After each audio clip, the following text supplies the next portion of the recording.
So one of the things that really sets Gallery apart within the co-living space is our property management team. I think there are other builders that deliver a co-living floor plan, but we're actually focused on delivering a co-living investment outcome for our clients. And I think one of the main ingredients that sets us apart is our Gallery real estate team.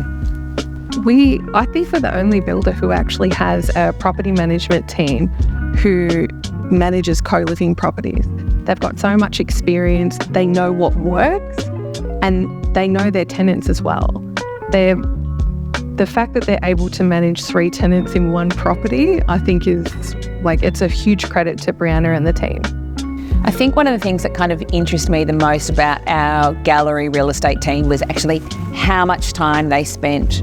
I mean, you've already mentioned the profile testing that we do for our tenants, but it's even actually understanding how somebody who comes off night shift actually, how do they unwind when they get back to the house? And when Brianna started to explain it to me, you might have a nurse and a cop, for instance, they've both got off work at 6 a.m. One comes in, they crawl straight into bed, air conditioning on, lights off, under the doona, sleep it.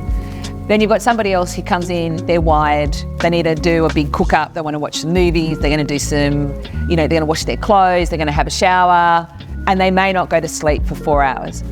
Those 2 tenants are not going to work together. No. That's going to be a point of friction. And I'd never actually given it any thought, but the Gallery real estate team had thought that's just an area for conflict in the household. So how do we actually do the profile testing, but actually take the time to understand who the tenant is, what are their interests, do you like to cook? We even had one household where we only had vegetarians and vegans because we had another household where we'd put a vegetarian in with 2 people that loved to barbecue and they couldn't stand coming home to the smell of meat. And it's like, that's a simple solution, right? Like if you actually just take the time to get to know who the tenant is. And I love the fact that experience now that we've got more than 400 co-living homes under management. I mean, I don't even know what Brianna did and Brianna and the team at the beginning part of this year, but I think in the last sort of 3 months, we've tenanted about 110 co-living homes. So that's 35 co-living homes. And I love the fact that the experiences they're having in each of these homes, they're kind of picking up and putting into our process so that we can put these people together in a home, because we also know they don't quickly move out of these properties, do they? No, they stay in there for I think the only reason why the tenants actually exit a co-living home at this point is if they enter into a relationship. Otherwise, they're that happy with it because of how much we've refined that process for them. So they're having that really seamless experience. They become like an urban family. Yeah. Why would you want to leave? So I think one of the things that also is really interesting about what we're doing with the co-living space is that we've created our own co-living display. Oh, that's the best. It's the best to be able to take people out there and say, this is what a real live co-living home will be. This is what your investment property is going to look like. This is the design that you've chosen. This is the furniture that your co-living tenants are going to experience every single day. This is how they get to live. This is the type of neighbourhood that they're going to be living in as well. Yeah, and you can see the streetscape, right? Like you can actually pull up and go, if you are coming into this street, you would think this is a traditional family home.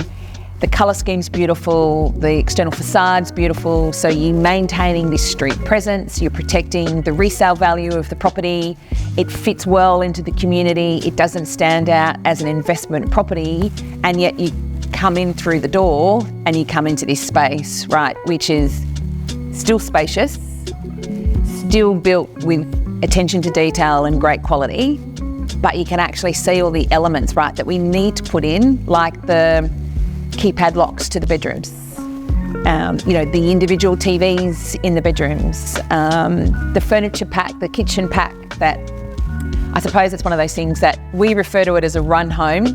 And I think that's one of the key things. It's not a display home that's being tricked up to make it look more than it is. It's actually come and have a look at a gallery co-living home that is actually owned by an investor who's already purchased a furniture package, and we're currently leasing it back so that somebody can actually come through. And I think you've seen it, I know our other BDM colleagues have seen it, that we have clients and key sales partners that come in and they go, oh, now I get it. I understand why somebody would want this.